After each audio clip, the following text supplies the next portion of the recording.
Good evening and welcome to the Mars convention. We are pleased to have Mr. Erik Kulu with us today. He's a systems engineer at Kepler Communications in Toronto, and he'll be speaking with us about factories in space. I would like to remind all our attendees to please keep your video and microphones muted. If you have a question, put it in the chat room and we'll address those at the end. Mr. Kepler, welcome. Mr. Kulu, welcome, and we're interested in hearing your presentation. Thank you, Carol. Hello. Yes, so my day job is at Kepler in Toronto. We are building a constellation of satellites to bring internet to space. But this is not what I want to talk about today. So I've been deeply interested in the space industry for a long time, and it's not about just reading news, but it has always resulted in doing some kind of projects on the side. And maybe some of the conference participants know my other website called Nanosats Database, especially if you're in the small satellite industry. And from that, it's obvious that the number of new space companies aiming for Mars is starting to take off. And those industries include commercial landers, commercial rovers, surface habitats, different in-situ resource utilization technologies, human spaceflight, space tourism, many others. And my latest project is Factories in Space. It's a database website focusing on in-space economy, space settlement, and microgravity commercialization fields. And yes. So first, I'll give you a short introduction to the database. Then I'll define a first version of the classification of companies that I will be talking more about later. Then I will give you a statistical overview of what are these Mars companies doing and where are they from, what's the status. And later we can have a more in-depth look also by the specific classifications. So why this talk? I think we need a broad overview about who is out there, who could be or already is involved in Mars settlement and exploration. And I want to capture the state of the industry now and start repeating this yearly so we can see the trends, we can see the bubbles, and hopefully we'll start tracking the next big space boom about Mars companies over the next decade. And I do believe that going to Mars cost effectively means having many commercial companies with business models. And it would be great if they would also have revenue, experience, technologies, and they can get all that already from Moon and Leo, which could be almost a training ground. It doesn't mean we couldn't go to Mars directly, but having many SpaceX type companies who are ready to go and who would go fast and cost effectively, I think it would really help also NASA and other space agencies, because these are then the companies who would win the proposals to do some parts of it. And yes, many commercial lander, habitat, space utility companies are focusing on the Moon at the moment. Many of them could easily add Mars to their activities once the launch opportunities and markets arise, very similarly to how going back to Moon Artemis is now really supporting those companies who have been involved in those fields for a bit. And then, as I said, section of the work means I'll make an attempt to establish like taxonomy or classification for those commercial entities to be able to group them, because until that's done, everyone is talking about similar things in different terms. That makes it really difficult to estimate the markets, to know who is actually competing with each other. So that will be the version 1. And lastly, as far as I'm aware, those kinds of overviews and classifications for Mars companies or in general haven't been done, and especially not for beyond Earth economy. So hopefully this will be a beginning of more papers and discussions in the industry. Factories in space. I believe it's the first website compiling companies focused on the emerging in-space economy fields. I started it in 2018, 2 years ago, and it has over 300 entries in total. It's growing fast because almost every day I'm finding something new to add. And why I started it, I fully believe that in-space manufacturing will be the biggest space industry in the future. It will be bigger than telecommunications, Earth observation, space launch. And to do that, I also believe that finding new ways to make profit in space will also enable us to settle the solar system. And it will also be the driver to develop new technologies that will make it easier to settle the solar system.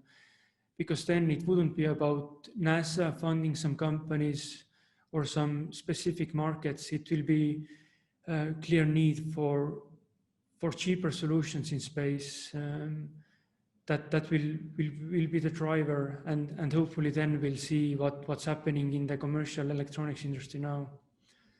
So at that time, and still am, I am exploring various commercial microgravity applications. What could be done? What could we do in space that would be worth the launch costs? And so going from there, the database soon expanded into other emerging fields because there is so much overlap. For example, to do something in microgravity, you need transport, go up, go down. You need like a space station. You need electrical energy. You need different consumables, maybe even materials from asteroids. There is so much overlap and technologies, and that's why it expanded. As of now, there are approximately 170 companies that I marked as Mars that could be or already are involved in Mars settlement, and that I will be showing you more about. And yes, so there are many other space databases, but I feel the challenge with most of them is that they tend to eventually add all space companies, but almost every company could be considered a space company, and I feel adding too many of them creates too much noise. So the actually interesting and relevant companies tend to get lost after some time. Yes, so going on to classifying the Mars entities. First category, human spaceflight and human landers, self-explanatory. Second, commercial landers, mostly for cargo. Initially, it includes all the landers aiming now for Moon, but I'm also adding the re-entry capsules because to come back to Earth, you need a heat shield, or to go to Mars, you need a similar capsule. So I believe landers and re-entry capsules will merge into like a cargo transportation service in the future.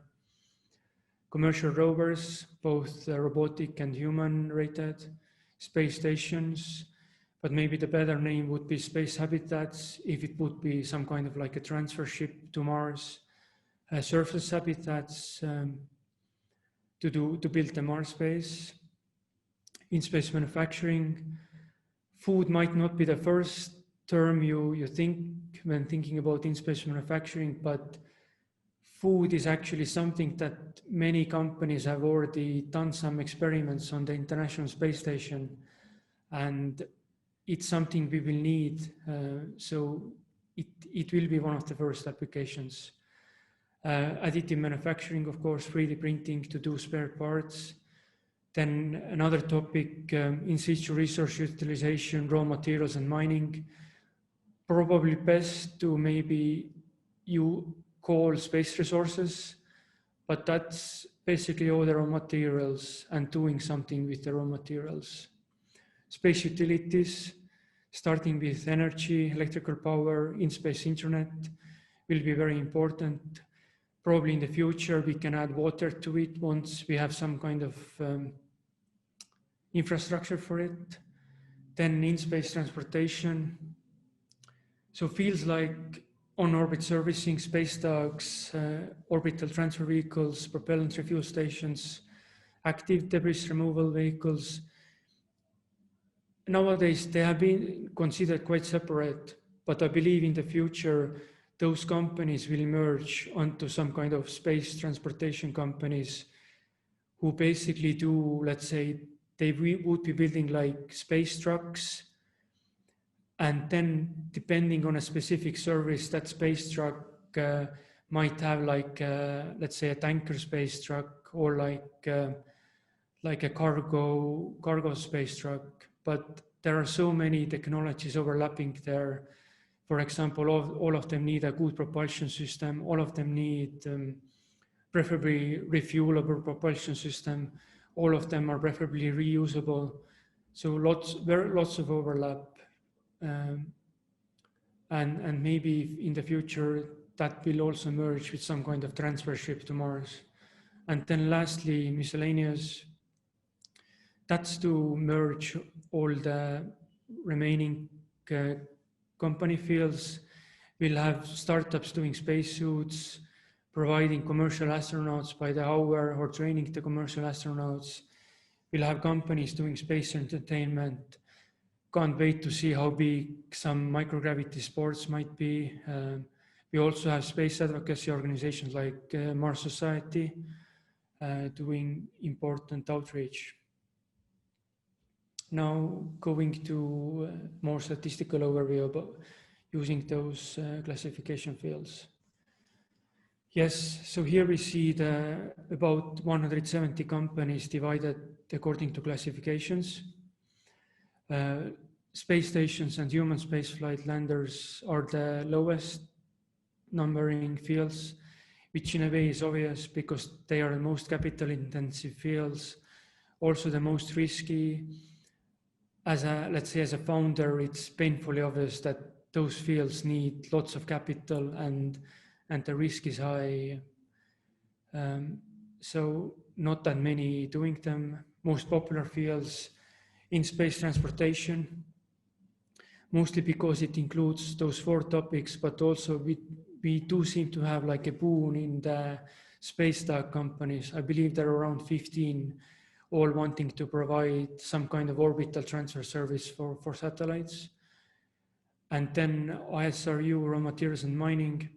Even though deep space industries and planetary resources might have been too early, there are still a large amount of companies who still aim to do space mining in the future. So the same graph, but now in according to company statuses. So yellow is basically dormant, cancelled, and blue, dark green is active or very far in development. We can see that human spaceflight and lander has 1 active, which is obviously SpaceX. They just started flying humans, and that's awesome. Miscellaneous has many companies active, which mostly are the space advocacy organizations, Mars Society, Explore Mars, Mars Initiative. And in space transportation company field has 1 company active, which is Northrop Grumman, whose mission extension vehicle already extended life of 1 geostationary satellite. We can see that there is lots of light green colors, meaning that large number of companies are still in very early phases. Don't know if they will make it, but at least they're trying, and that's important. Same with founding years. Obviously, SpaceX founded in 2002. We see there is like a first small peak around 2009, 2010, and the next high peak around 2017, 2018. Going deeper into why is it so? As seen from colors, 2009, 2010, 11 have lots of purple, dark blue, which correspond to commercial landers and the commercial rovers. These are directly correlated to Google Lunar X Prize competition. So it's very thankful that that competition, many companies were born from out of that. They they might not have won it, but all the work they did will be now used by the Artemis program. And just recently, NASA has funded many of them to deliver payloads to the moon. So it really had a big impact. Recent years, 17, 18 seems to correlate with like a bigger general new space boom where basically all types of space companies were started. We can see yellow, which is surface habitats, space utilities, also all the space transportation companies. All of them have been started in only a few years back. Same graph, but now by company statuses. We do see lots of light blue or like dark blue, which corresponds to already dormant status. Companies made a website, tried to get funding, maybe were at some incubator, but yeah, probably were too early. Also, lots of companies still in like the very, very early stage funding. They might have a website, they might have won some pitch competitions, gone through some incubators, accelerators, but at least they haven't announced that much funding and they still have years of technology development to do. So their status is still in there very much. But also lots of red, which is in development, and that's mostly all those lander, rover, space tech companies. So how much funding have they gotten? So here are different ranges in millions.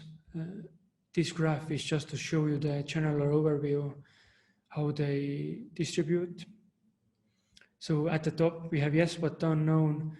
That category is mainly meant for the established companies, for example, Lockheed Martin, Northrop Grumman, Boeing, who clearly are very well funded, but it's not public and not clear how much they are diverting funds to Mars activities. SpaceX, we know, very well funded, Boeing, Blue Origin, all having funding in billions. And then going down, we see funding in all the ranges. Unknown mostly means that I weren't able to find any news about how much they have, but most likely it means that they have very little. Otherwise, in most cases, you would announce it. And in most cases, they also have very few employees or only founders. Not applicable mostly for the non-profit organizations that do have funding, but it's not that relevant because they're often not doing their own space missions. So looking at that in terms of categories now, we see that some lunar lander and rover companies are very well funded, partially thanks to NASA or private funds. And yeah, looking forward to seeing their missions in the next 1 or 2 years.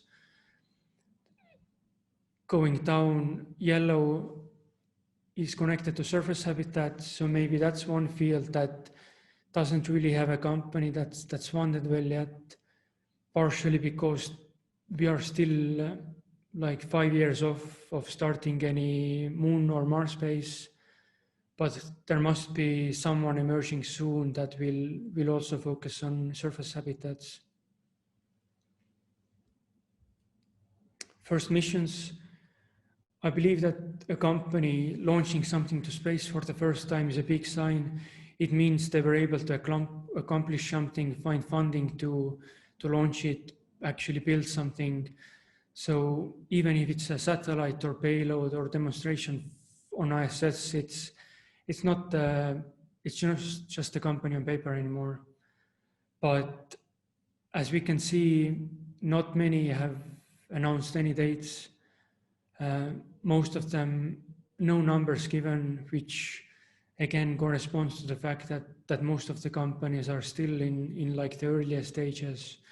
They don't have funding and they haven't maybe they haven't fully decided what they're doing. Maybe they don't want to say any dates out loud because it seems a stretch.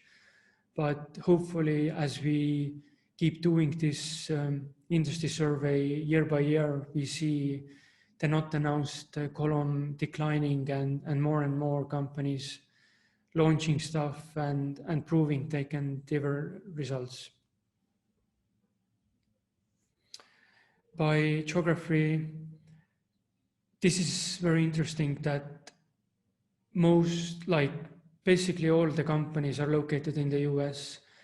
There are approximately 10 in Canada, UK, Australia, and Germany, but by far, almost everyone is located in the US.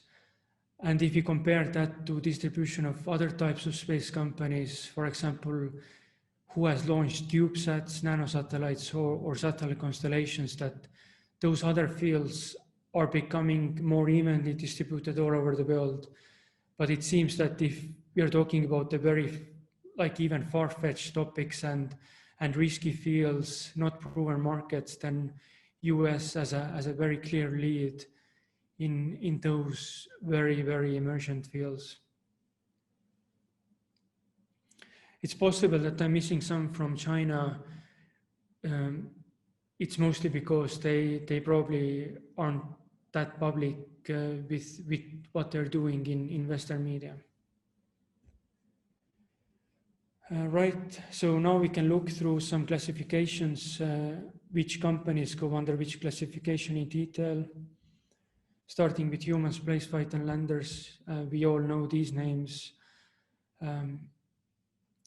While most of them are focusing on the moon at the moment, we do have Lockheed Martin and SpaceX Starship with cool concepts. And once they are flying to the moon, I'm sure Mars isn't far behind. Commercial landers, both robotic and human-rated. SpaceHill with the Israeli aerospace industry has already made an attempt, unfortunately failed, but we have Intuitive as robotic, OHP, BTS, Moon Express. Many of them have funding from NASA to deliver payloads, and I hope to see first missions in a year or two proving their services. Same with re-entry capsules.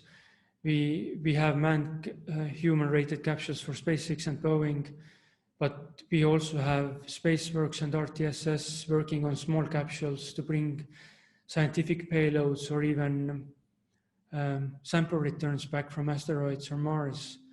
And there have been many other projects also from government space agencies. Commercial rovers, again, similar situation as with landers. Many of them should be launching with the first landers in a year or two, and looking forward to seeing how they are able to explore the moon. Space stations, Axiom, very well funded now, will be doing a module and later space station for ISS, launching in 2 or 3 years. Bigelow, unfortunately closed, but maybe will be reborn. Nanorox will be doing an airlock module for the ISS, and then some more startup or old ideas for private space stations. Surface habitats. So this is a field, as I said, there have been some competitions, so there are many startups or projects active in that field, but yeah, none of them are well funded and none of them have clear intentions to do something in the next couple of years. But I hope that some of them will break out soon, and then we might have some cool lunar concrete or Mars 3D printed habitats. In space manufacturing, yes, we have like DoubleTree with Zero G Kitchen, send some cookies to space, very fun. Argotech, space espresso machine, then some Solar Foods and Alginity trying to capture the carbon from there and convert that into protein, and then some other companies doing some kind of aeroponics, hydroponic solutions to grow food in space, and also more fun stuff like space beer or space wine. Erik, sorry to interrupt. We have a 5-minute to conclude, please.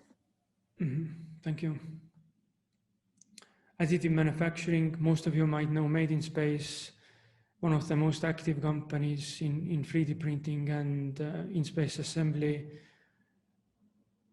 Might be a few years, but they might be a big help to get those orbital transfer vehicles built and maybe something else. ISRU and raw materials. We are starting to see companies focusing on taking the raw materials on surface of Moon and Mars and converting it to something useful. We also have startups wanting to do asteroid prospecting to see what do they consist of, and similar technologies could be used to prospect the surface and caves of Moon and Mars. As you can see, many companies wanting to do asteroid mining and surface mining, all of them again in early stages, but maybe Trans-Asteroids is one of the most well-funded out of these, and once opportunities arrive, I'm sure more of them will break through. Space utilities. SpaceX has said that they want to send Starlink around Moon and Mars. Atlas will be sending their payload on Astrobotic lander. Kepler, where I work, also wants to eventually provide internet around Moon and Mars. And then many other startups. Energy, Mana Electric, they want to make solar cells in situ. We're also starting to see nuclear power, fission, fusion, radioisotope companies propping up, and I'm very interested to see that because nuclear power is likely something that will also help us to go beyond Mars, where solar light just isn't strong enough. In space transportation, as I said, so many space dogs with Momentus leading the pack, most well-funded. You might have seen the news about going public soon. Debris removal, Astroscale, by far the most well-funded company in that field. Propellant refuel stations, some startups, but OrbitFab has done the most demonstrations. And same with on-orbit servicing with Northrop and SSL MDA, like the old space companies getting into that field, but also many other startups.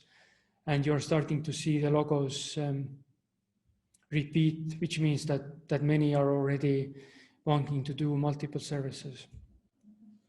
And finally, miscellaneous, spacesuits, tourism, entertainment. Mars One might have failed, but I'm sure there will be a next one and hopefully successful. Commercial astronaut services, we will have not just NASA or Roscosmos training astronauts, but commercial companies doing that, and then many advocacy organizations doing the outreach and helping to get us to Mars faster. So maybe to quickly conclude, it seems that the first pieces for Mars settlement are starting to come together, but most of them have been created in the recent years during the wider new space boom. Most of them are based in the US, either good or bad, and some of them have been able to raise large amount of funding, but very many of them are still in the concept of very early phases.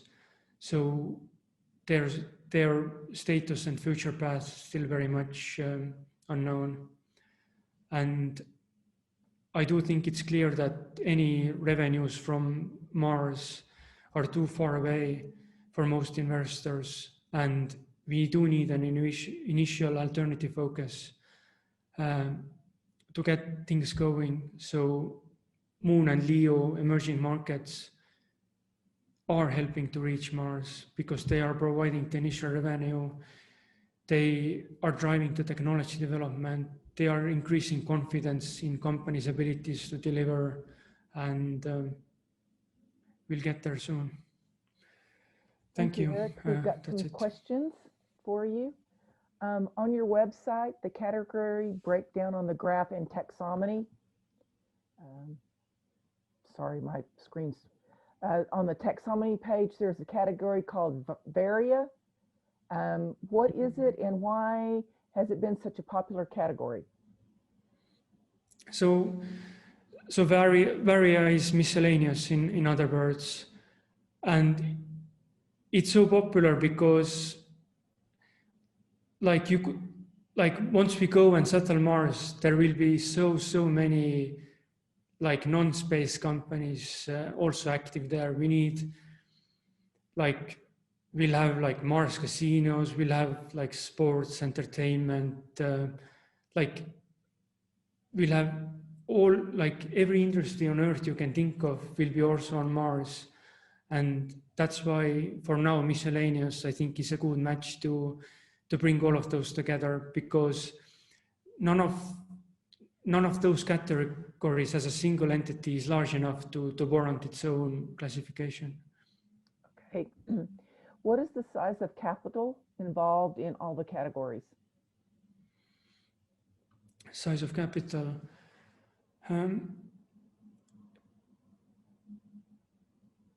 For most categories, it would have to be hundreds of millions or even billions.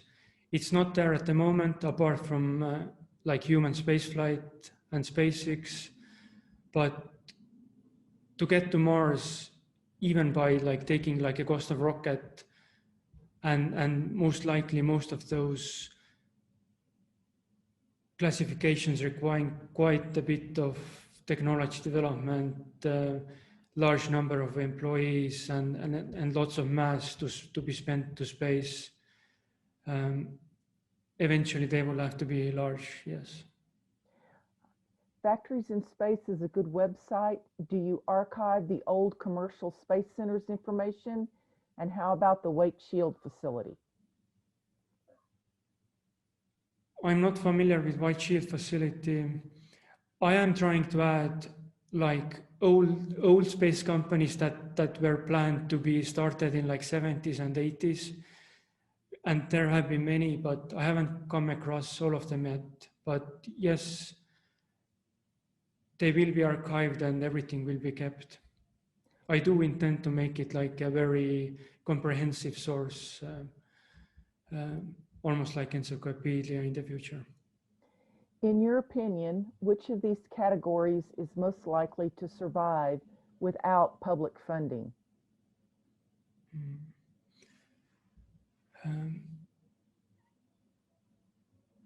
I believe all of them will survive without public funding, but the most important thing for that will be in-space manufacturing.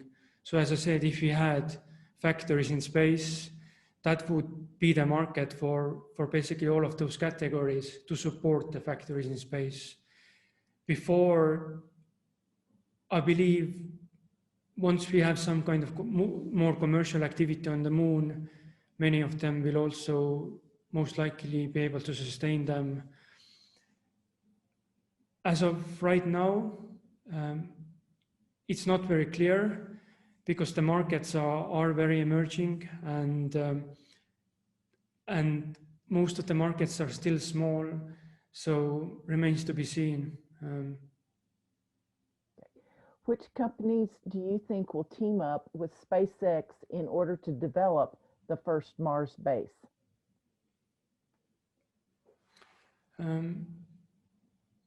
Whoever has been able to survive until that time.